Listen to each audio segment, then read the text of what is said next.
último capítulo de esta carta hermosa. Estamos analizando la venida del Señor y veíamos que va a ser un evento no solamente visible para todos, sino también audible. Va a venir, dice, con voz de mando el Señor, con voz de arcángel, de trompeta de Dios.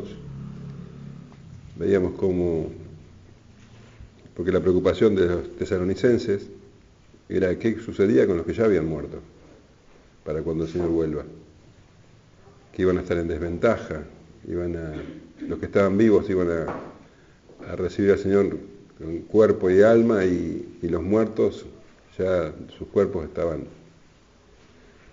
en descomposición o peor. Pero Pablo nos aclara que no va a haber ninguna desventaja, que los que estaban muertos para ese entonces, los que estarán muertos para ese entonces, van a resucitar. Y nosotros sabemos que las almas de los que duermen, como dice la Escritura, apenas las almas de los creyentes, apenas cierran los ojos, van a la presencia del Señor, al cielo. Pero ese día volverán con el Señor y se unirán a sus cuerpos glorificados. Todos los muertos resucitarán, aún los malvados, los que no han creído en Cristo, pero el destino de cada uno va a ser diferente. Los que creen con el Señor, los que hicieron lo bueno, la resurrección de vida, y los que no, la condenación eterna. Así que bueno, esta preocupación que tenían los tesalonicenses, Pablo era clara en el capítulo 4, pero también tenían la curiosidad, la duda de cuándo ocurrirían estas cosas. ¿Cuándo sería el tiempo? ¿Cuándo sería incluso la fecha? Y de eso es a lo que se va a ocupar ahora en los primeros versículos de este capítulo. Así que vamos a leerlo. En el capítulo anterior se hablaba de la venida del Señor desde el punto de vista del creyente. Ahora se va a hablar de la venida del Señor desde el punto de vista de los no creyentes. Vamos a leer hasta el versículo 11. Pero acerca de los tiempos y de las ocasiones, no tenéis necesidad, hermanos, de que yo os escriba, porque vosotros sabéis perfectamente que el día del Señor vendrá así como ladrón en la noche, que cuando digan paz y seguridad, entonces vendrá sobre ellos destrucción repentina, como los dolores a la mujer encinta, y no escaparán. Mas vosotros, hermanos, no estáis en tinieblas, para que aquel día os sorprenda como ladrón. Porque todos vosotros sois hijos de luz e hijos del día, no somos de la noche ni de las tinieblas. Por tanto, no durmamos como los demás, sino velemos y seamos sobrios. Pues los que duermen de noche duermen, y los que se embriagan de noche se embriagan. Pero nosotros que somos del día, seamos sobrios, habiéndonos vestido de la coraza de fe y de amor, y con la esperanza de salvación como yelmo, porque no nos ha puesto Dios para ira, sino para alcanzar salvación por medio de nuestro Señor Jesucristo, quien murió por nosotros, para que, ya sea que velemos o que durmamos, vivamos juntamente con Él. Por lo cual, animaos unos a otros y edificaos unos a otros, así como lo hacéis.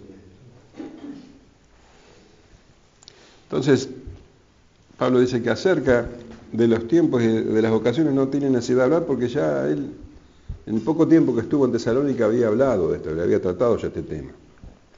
Y habla de tiempos y de ocasiones. Tiempos, la palabra griega es cronos, y ocasiones, la palabra griega es kairos. Está hablando en definitiva prácticamente de lo mismo. Los dos se refieren a tiempos. Pero cronos, de ahí se viene cronología, cronómetro. Habla de una temporada, de un tiempo largo o corto, de un periodo. Se habla de edades, de fechas. Entonces está hablando de cuándo será el tiempo en que, más o menos, en que vuelva el Señor. Esa era la idea de ellos, la curiosidad de ellos. Y las ocasiones es, algo más preciso. Kairos es el momento adecuado, el momento oportuno. Entonces, ¿cuál sería prácticamente la fecha precisa en que el Señor vendría? Y Pablo dice, de eso no hace falta que les hable, porque en definitiva el Señor Jesús ya dejó claro que ningún hombre conoce ni la fecha ni la ocasión. En Mateo 24:36 dice, pero el día y la hora nadie sabe, ni aun los ángeles de los cielos, sino solo mi Padre. En Hechos 1:7 le dice a sus discípulos antes de ascender, dice, y les dijo, no os toca a vosotros saber los tiempos o las sazones que el Padre puso en su sola potestad. Así que no es algo que a nosotros nos tiene que preocupar, como tampoco les tiene que preocupar a los tesalonicenses. Lo importante de todo esto es cómo estamos para ese momento. ¿Cómo nos va a encontrar el Señor cuando Él vuelva? El Señor dice en Lucas 13:24, esforzaos a entrar por la puerta angosta, porque os digo que muchos procurarán entrar y no podrán.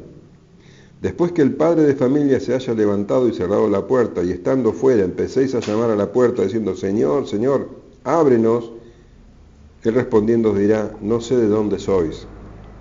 Entonces comenzaréis a decir delante de ti, hemos comido y bebido, en nuestras plazas enseñaste, pero os dirá, os digo que no sé de dónde sois, apartaos de mí, todos vosotros hacedores de maldad. Y allí será el llanto y el crujir de dientes. Fíjate que en la vida cotidiana es necesario hacer las cosas a tiempo, es necesario prepararse. En este tiempo de que hay tanta lluvia, y si se te llueve la casa, si tenés gotera, tendrías que repararla antes de que venga la lluvia, porque cuando ya empezó a llover ya es tarde. Bueno, esto ocurre en la vida cotidiana, sabemos que es así. ¿Cuánto más debemos prepararnos para el día del Señor? Y si supiéramos cuándo sería, bueno, nos relajaríamos. Mirá si el Señor les hubiera dicho a los tesalonicenses, o Pablo le hubiera dicho a los tesalonicenses, va a venir faltan más de 2000 años para que venga el Señor. Y la gente se relajaría, se ocuparía de las cosas mundanas, total, el Señor retarda su venida. Pero leíamos la semana pasada que la voluntad de Dios, la otra semana, que la voluntad de Dios es nuestra santificación. Y no saber cuándo el Señor vuelve, ayuda a nuestra santificación.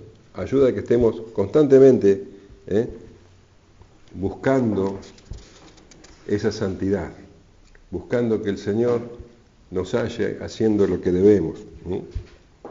Así que es vital que nos preguntemos, ¿cómo estoy para cuando el Señor venga? ¿Qué pasa si Cristo viene hoy? ¿Estoy listo?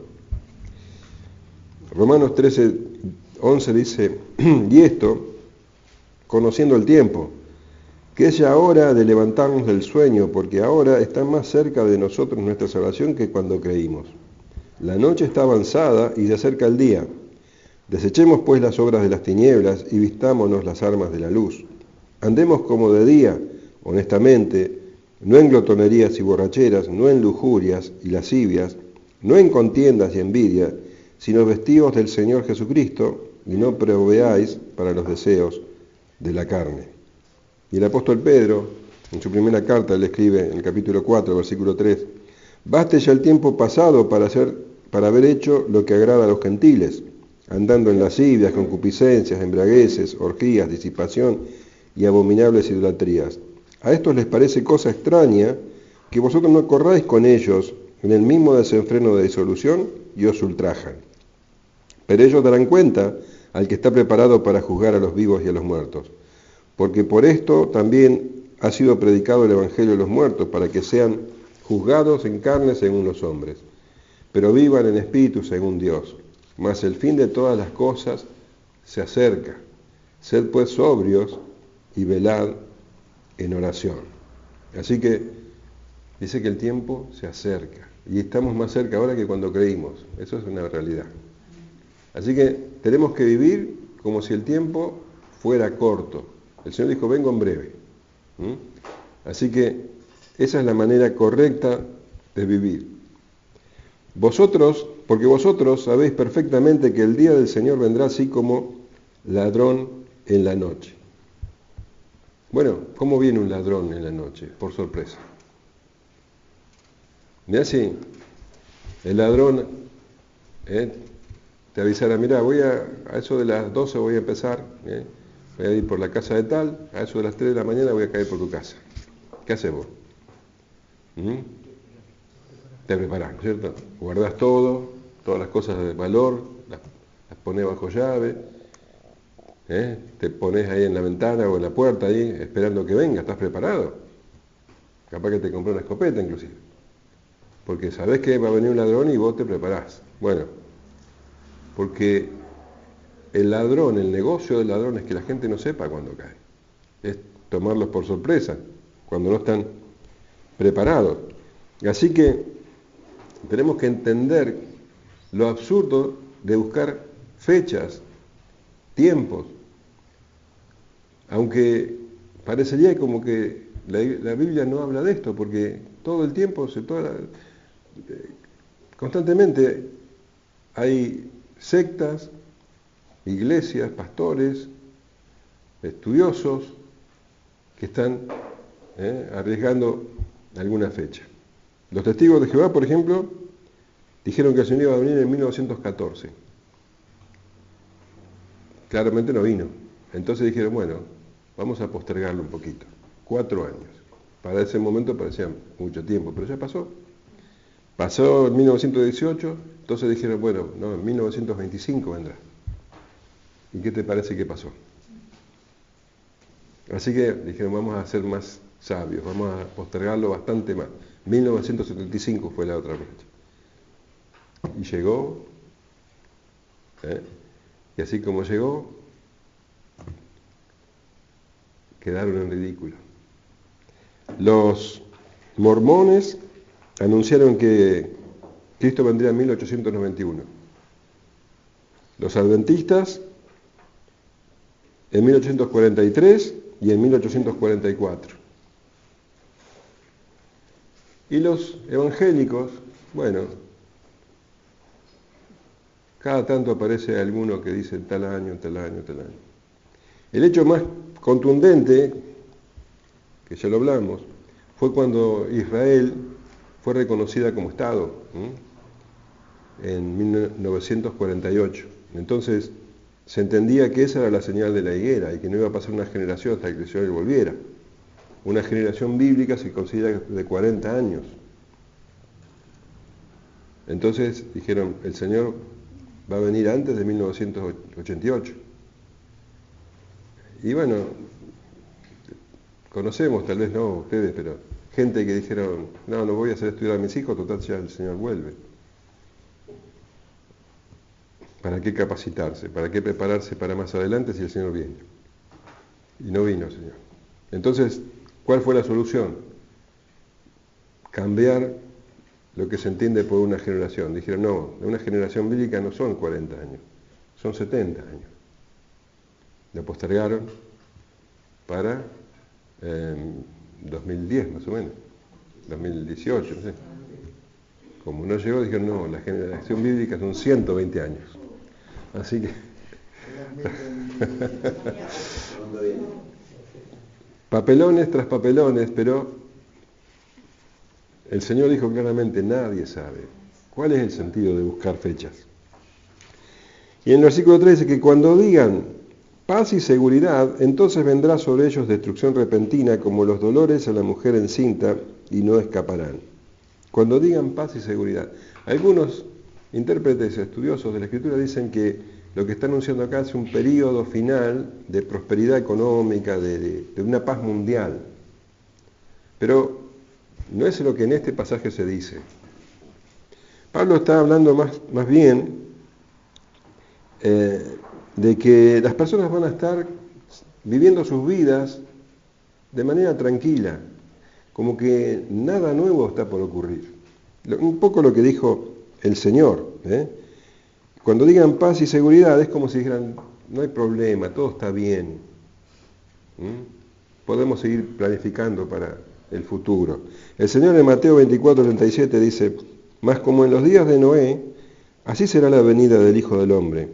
Porque como en los días antes del diluvio estaban comiendo y bebiendo, casándose y dando en casamiento, hasta el día en que Noé entró en el arca, y no entendieron hasta que vino el diluvio y se lo llevó a todos, así será también la venida del Hijo del Hombre. La gente va a estar dedicada a sus asuntos terrenales sin pensar en Dios, sin hacer la voluntad de Dios. En Lucas 17:24 dice, asimismo como sucedió en los días de Lot, comían, bebían, compraban, vendían, plantaban y edificaban, mas el día en que Lot salió de Sodoma, llovió del cielo fuego y azufre, y los destruyó a todos. Así será el día en que el Hijo del Hombre se manifieste. No van a estar esperando, va a venir como ladrón en la noche, los va a sorprender. Y lo que tienen en común siempre es que va a haber falsos profetas que digan que todo está bien. Falsos profetas que animen a la gente a seguir en esa posición. En el Antiguo Testamento, cuando el pueblo de Israel estaba a punto de ser invadida y llevada a cautiverio por los babilonios, los profetas, los falsos profetas, anunciaban que eran tiempos de paz. Jeremías 6:14 dice, y curan la herida de mi pueblo con liviandad, diciendo paz, paz, y no hay paz. Ezequiel 13:10 dice, si por cuanto engañaron a mi pueblo diciendo paz, no habiendo paz, y uno edificaba la pared, y aquí que los otros la recubrían con lodo suelto. Edificaban una casa, digamos, endeble con esas mentiras. Dice que edificaba la pared, ponían los ladrillos sueltos y después lo cubrían con barro.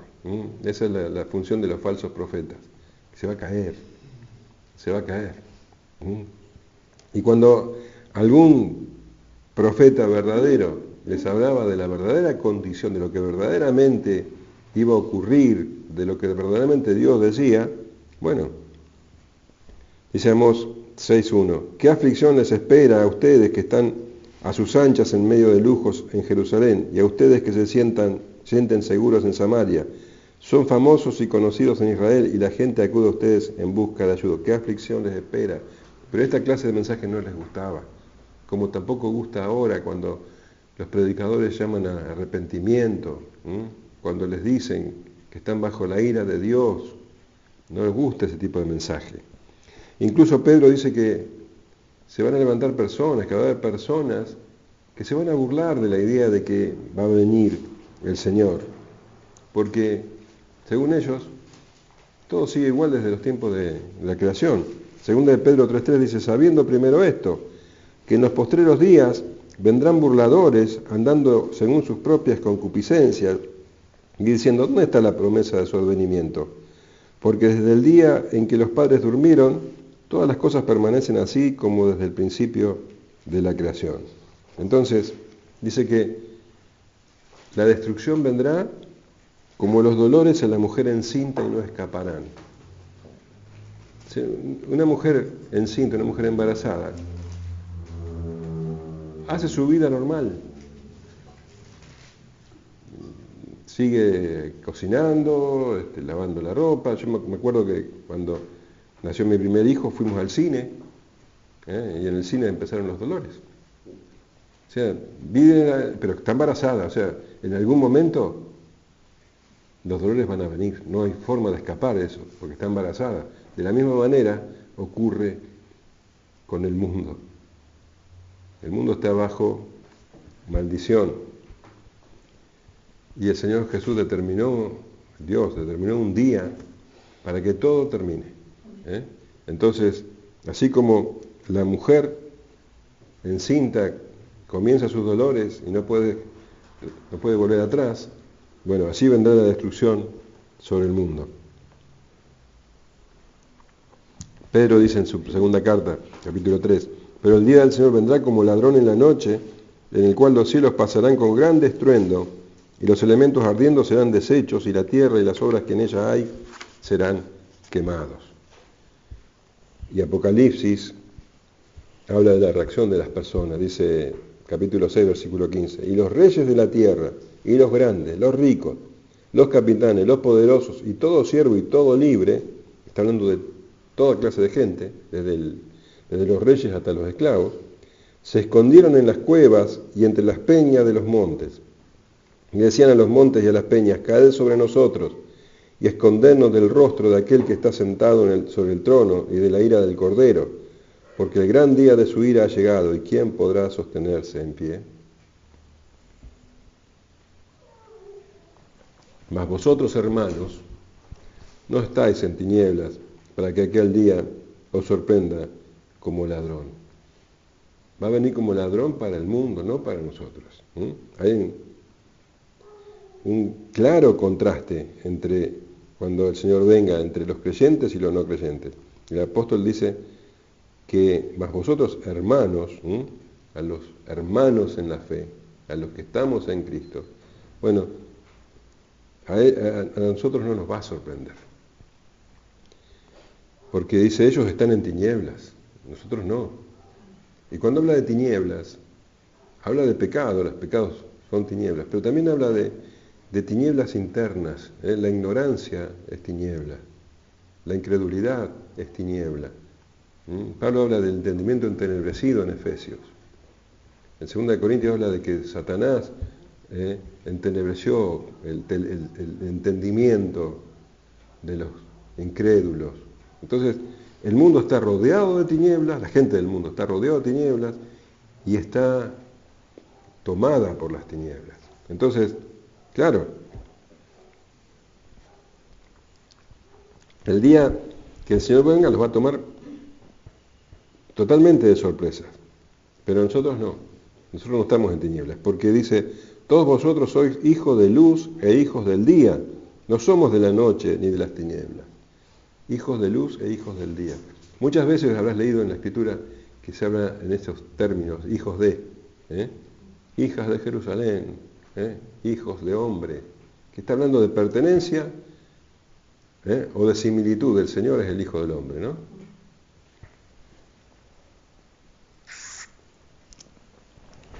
Entonces, cuando dice que nosotros somos hijos de luz, está diciendo que somos luz. Cuando está diciendo que somos hijos del día, está diciendo que somos el día, somos día, porque el Señor Jesucristo es la luz del mundo, Él es luz, ¿no? Dice Juan 8:12, otra vez les habló diciendo, yo soy la luz del mundo, el que me sigue no andará en tinieblas, sino que tendrá la luz de la vida. La luz vino a nuestra vida. Estábamos en tinieblas y ahora estamos en la luz. Nuestra mente estaba en tinieblas y ahora nuestra mente tiene entendimiento, tiene luz. Y esto hace que nosotros seamos también luz en el mundo. En este mundo de tinieblas, reflejamos la luz de Jesucristo. Por eso Él dice en Mateo 5:14, vosotros sois la luz del mundo. Una ciudad asentada sobre un monte no se puede esconder. Ni se enciende una luz y se pone debajo de un almud, sino sobre el candelero, y alumbra a todos los que están en casa. Así alumbre vuestra luz delante de los hombres, para que vean vuestras buenas obras y glorifiquen a vuestro Padre que está en los cielos. Entonces, nosotros pertenecemos al día, no a las tinieblas ni a la noche. El pecado no tiene dominio sobre nosotros, no estamos bajo la ira de Dios. Dice Efesios 5:8, porque en otro tiempo erais tinieblas, mas ahora sois luz en el Señor, andad como hijos de luz. Nuestro andar tiene que reflejar esa luz. Luz en medio de las tinieblas. Por tanto, no durmamos como los demás, sino velemos y seamos sobrios. Como somos hijos de luz, hijos del día, no pertenecemos a la noche. Entonces, Pablo nos llama a no dormirnos, sino que tenemos que estar despiertos, vigilantes, dice, velemos y seamos sobrios. Así que en el capítulo anterior veíamos que dormir es una forma de decir que están muertos. Bueno, acá dormir significa vivir como un muerto espiritual. significa vivir como si nunca hubiera un juicio, como si el Señor nunca fuera a volver, en la ignorancia. Entonces, aquellos que están dormidos están completamente relajados, ni sueñan que el Señor va a volver. Entonces dice Lucas 12:45, mas si aquel siervo dijera en su corazón, mi Señor tarda en venir, y comenzara a golpear a los criados y a las criadas, y a comer y beber y embriagarse, vendrá el Señor de aquel siervo en el día que éste no espera y a la hora que no sabe, y le castigará duramente y lo pondrá con los infieles. Entonces nos está diciendo, ustedes que saben que el Señor va a volver, no pueden vivir como el resto, relajados, digamos, moralmente, espiritualmente, viendo como ellos. Porque en realidad, si esto pasa, es que somos como ellos y vamos a recibir el mismo trato que ellos cuando el Señor venga, por más que nos llamemos cristianos. Esta es la condición, entonces, que se describe en la parábola de las 10 vírgenes. ¿Te acordás? Mateo 25. Entonces el reino de los cielos será semejante a 10 vírgenes que tomando sus lámparas salieron a recibir al esposo. 5 de ellas eran prudentes y 5 insensatas. Las insensatas tomando sus lámparas no tomaron consigo aceite, mas las prudentes tomaron aceite en sus vasijas juntamente con sus lámparas. Y tardándose el esposo, cabecearon todas y se durmieron. Y a la medianoche se oyó un clamor, ¡ahí viene el esposo! ¡Salid a recibirle! Entonces todas aquellas vírgenes se levantaron y arreglaron sus lámparas. Y las insensatas dijeron a las prudentes, dadnos de vuestro aceite porque nuestras lámparas se apagan. Mas las prudentes respondieron diciendo, para que no nos falte a nosotros y a vosotras, id más bien a los que venden y comprad para vosotras mismas. Pero mientras ellas iban a comprar vino el esposo, y las que estaban preparadas entraron con él a las bodas, y se cerró la puerta. Después vinieron también las otras vírgenes diciendo, Señor, Señor, ábrenos. Mas él respondiendo dijo, de cierto os digo que yo os conozco. Velad pues, porque no sabéis el día ni la hora en que el Hijo del Hombre ha de venir. Entonces el Señor lo dijo con parábolas y también lo dijo sin parábolas, bien claramente. Lucas 21:34 dice, mirad por vosotros mismos que vuestros corazones no se carguen de glotonería y embriaguez, y escucha esto, y de los afanes de la vida, de las preocupaciones cotidianas, diarias. Y venga de repente sobre vosotros aquel día, porque como un lazo vendrá sobre todos los que habitan sobre la faz de la tierra.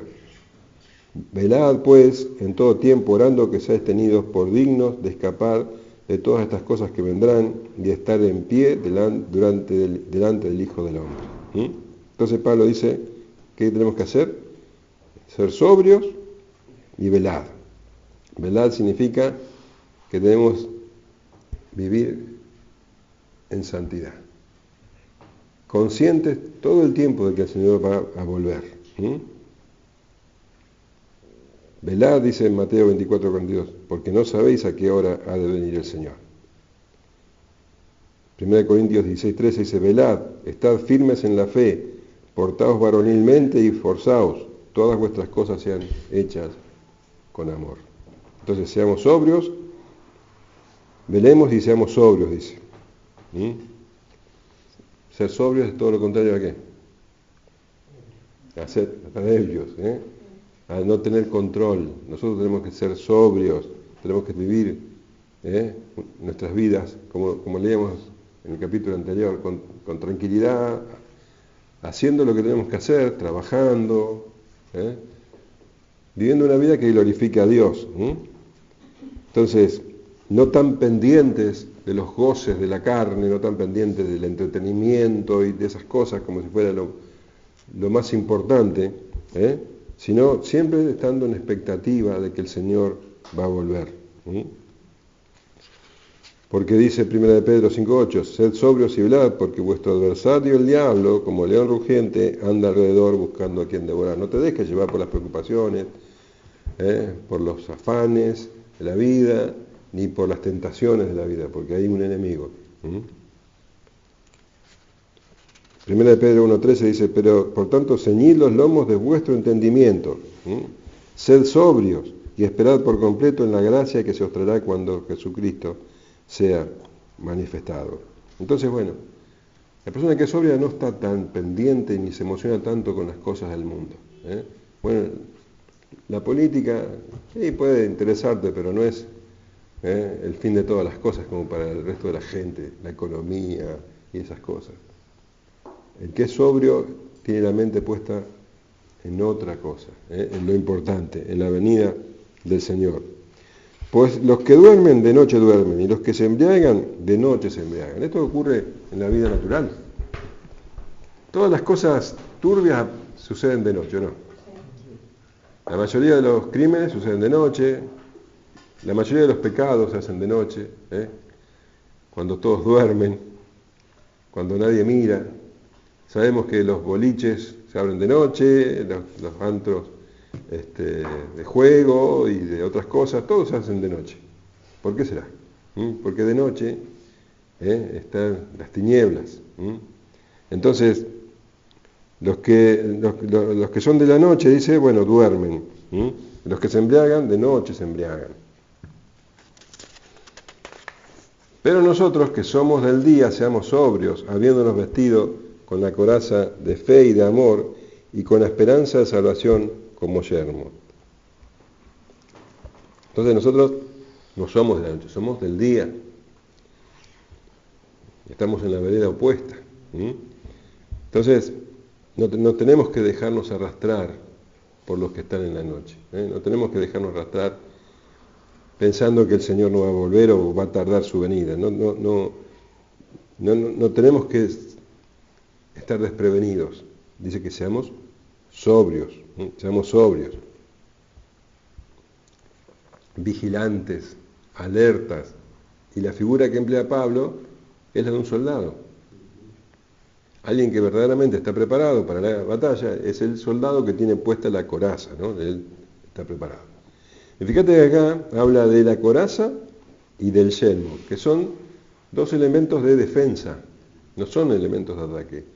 Y es muy particular porque, en primer lugar, notamos que esta definición de una armadura es muy distinta a la de Efesios, ¿no? Efesios 6. Entonces no tenemos que, tomar cada detalle como algo estructurado. Pablo está hablando de una idea. Tenemos, el hecho de tener una armadura es que estamos justamente listos para la batalla. Y acá habla de que tenemos que vestirnos, dice, con la coraza de fe y de amor. La coraza se ponía cubriendo los hombros, el pecho y la espalda. En definitiva está cubriendo el corazón, ¿no? Está defendiendo, cubriendo el corazón, con fe y con amor. ¿La fe en qué? La fe en el Señor, la fe en Dios, en el Señor Jesucristo, la fe en que Él nos ha salvado, que nada nos puede separar de su amor, que nos ha perdonado y que va a volver. Entonces, esta fe verdaderamente actúa como una coraza que repele todas las lanzas que nos puede tirar el enemigo. Por más dura que sea la batalla, nosotros estamos firmes en la fe, entonces todos esos dardos van a rebotar. Y del amor, el que ama ha vencido a su mayor enemigo, que es el ego. Entonces, amar a Dios, amar al prójimo, también es una defensa, porque te mantiene enfocado, porque te mantiene en una fe activa. Entonces, el ego es la mayor puerta para el pecado. La insatisfacción, el siempre querer todo para uno, esa es la puerta del pecado. Entonces, verdaderamente el amor es una coraza contra el pecado. Y dice el yelmo con la esperanza de salvación como yelmo. La esperanza de salvación como yelmo, cubriendo la mente. Los dardos del enemigo que tiran ideas, pero nosotros sabemos que el Señor va a volver. Sabemos que el Señor nos ha salvado, que nos ha perdonado. Eso es una tremenda defensa contra cualquier ataque. Entonces, la fe activa y el trabajo de amor mantiene al creyente siempre enfocado en lo que corresponde. Entonces, si estamos en eso, bueno, no vamos a caer en los hábitos mundanos, no vamos a dar lugar a la carne. Pablo dice en Gálatas 5:16, digo pues, andad en el Espíritu y no satisfagáis los deseos de la carne. Si tenés puesta esta coraza, vas a andar en el Espíritu.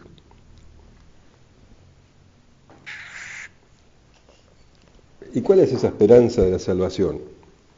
El versículo 9 dice, porque no nos ha puesto Dios para ira, sino para alcanzar salvación por medio de nuestro Señor Jesucristo. ¿Cómo no va a ser una coraza saber que no estamos puestos para ira? Que la ira de Dios no está sobre nosotros.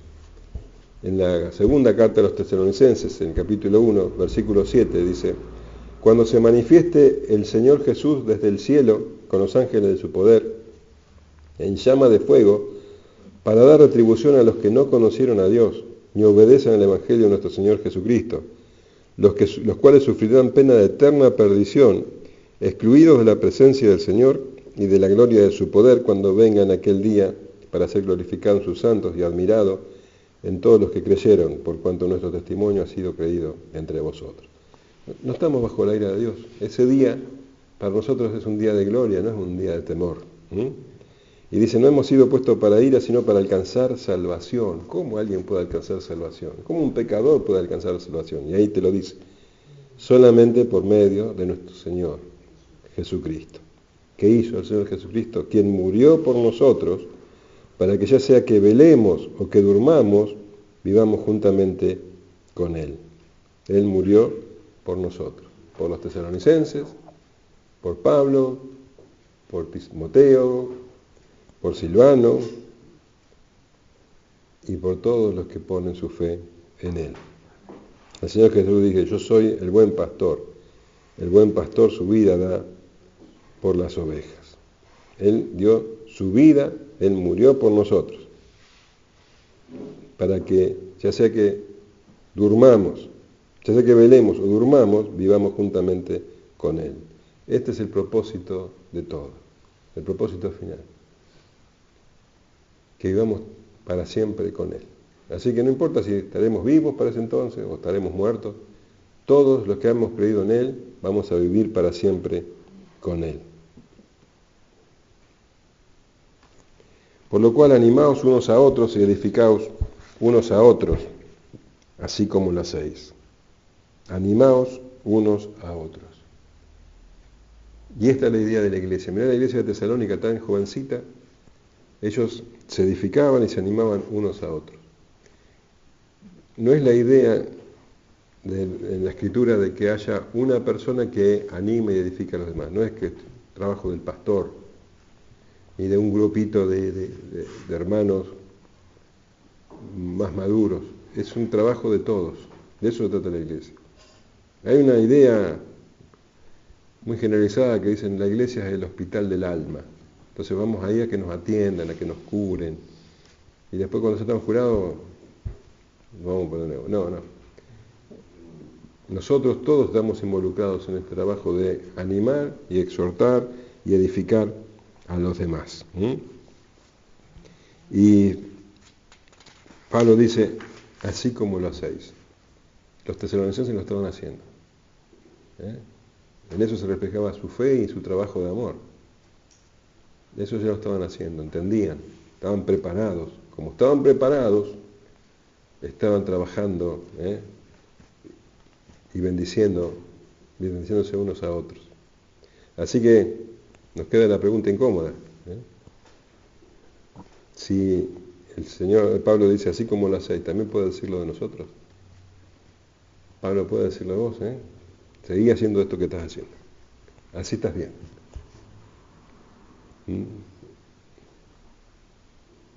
Hasta acá.